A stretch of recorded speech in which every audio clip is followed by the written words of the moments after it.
একটা খুবই সহজ পদ্ধতিতে আপনারা কিভাবে গাছে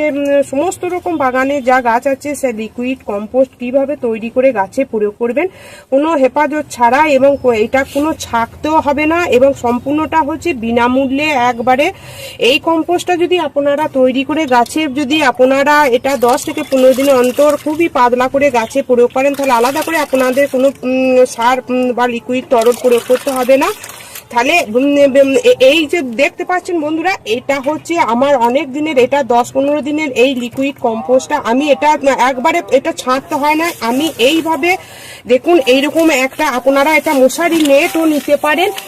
আর এইরকম এই যে পেঁয়াজ আলুর বস্তাগুলো এটাও নিতে পারেন। এর মধ্যে সমস্ত রকম যা সবজির খোসা, গাছের পাতা, ডাল, ছাতায় লতা পাতা,